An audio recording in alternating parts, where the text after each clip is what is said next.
feel like I experiencing those different feelings depending on the day. Yeah. Sometimes I'm more extroverted. Some days I'm more reclusive.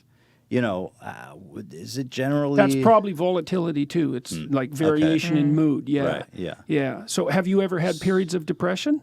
Yeah. How long? Or you don't have to tell me. No, obviously. I can tell you. It's okay. In college, I'd say a couple years. Oh, yeah. Okay. Yeah. So that's a long time. Well, Yeah. so that would be an indication. Well, it could be an indication of many things.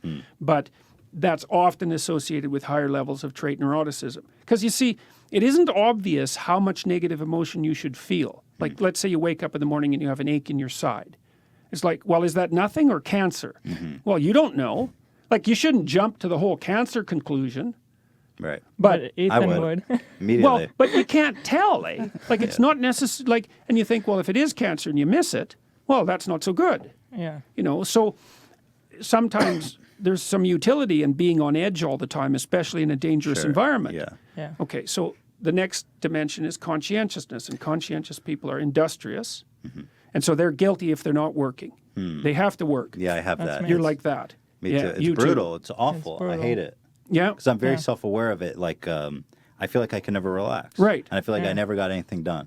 Right. Okay, Never so we satisfied. figured out why that is. Yeah. Okay, the reason is you're conscientious. So that's associated often with feelings of shame or guilt if you haven't got what you should have got done. And then if you're also high in negative emotion, then you worry about that. So so that can be rough. And the last dimension is openness, and openness is basically interest in ideas and creativity, essentially. And so if you take this test at understandmyself.com, it will tell you where you are in relationship to 10,000 other people on those dimensions.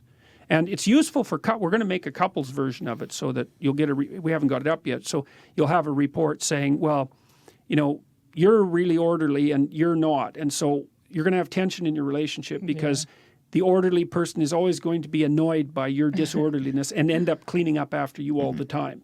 And so you're going to have to be aware of that, because that's going to be, and you're open and your partner isn't. Well, you're going to want to go to plays and movies and read books and discuss ideas, and they're not going to be interested in that at all.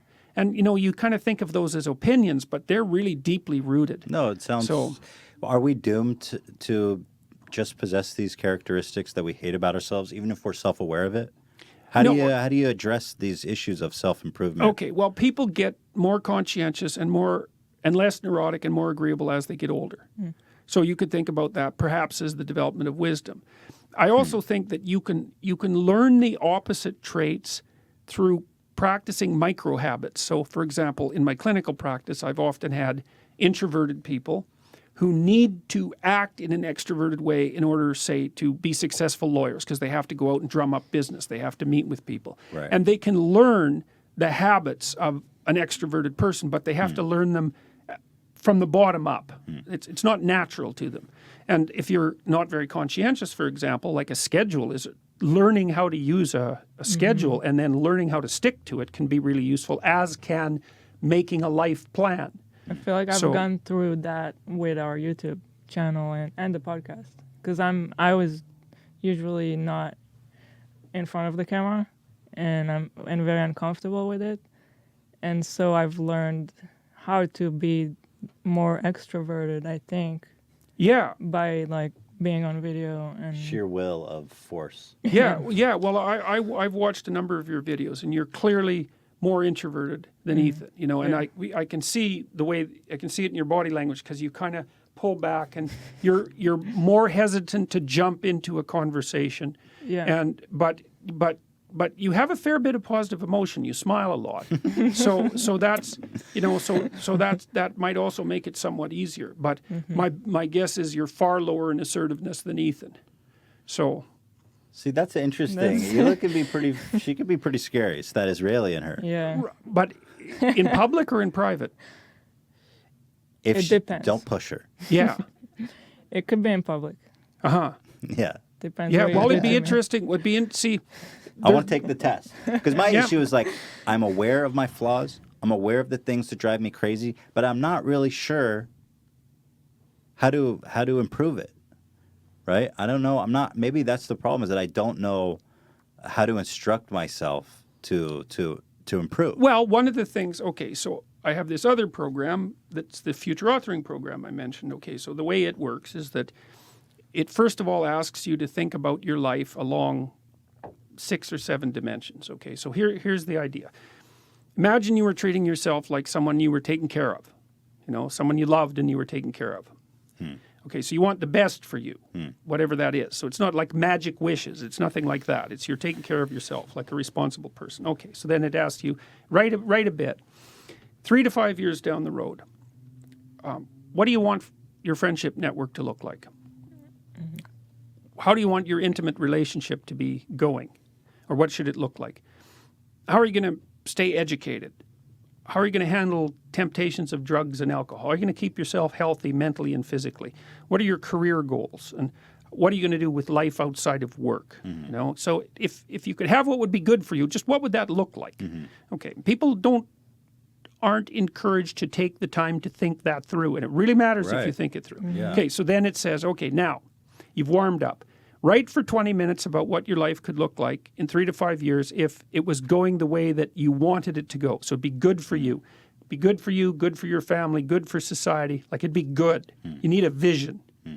Okay, and then the next step is, okay, now imagine that you let your weaknesses and character flaws get the upper hand and like drive you into the ground. What does that look like in 5 years?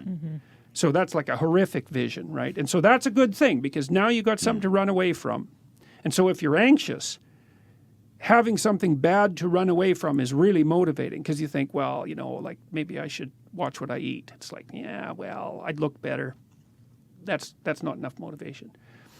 I'm going to be fat and really unhealthy and half dead in 5 years. It's like, okay, that's not so good. Right. And so you can run towards the positive thing and run away from the negative thing. And that increases your motivation. Right.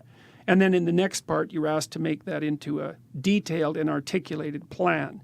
And so that can help, like you say, well, you're not sure what habits to change or what personality traits to transform. You got to kind of think about that in relationship to what you want. So, if people come to me for clinical work, the first thing I want to find out is, okay, what do you think's wrong? Like, how are you suffering unnecessarily? But more importantly, if your life was good, what would that look like? What are we aiming at here? Right. And that's one of the most crucial things that you can ask yourself in life is what are you aiming at? And there's 2 reasons for that. One is your aim narrows the world, and that reduces your anxiety.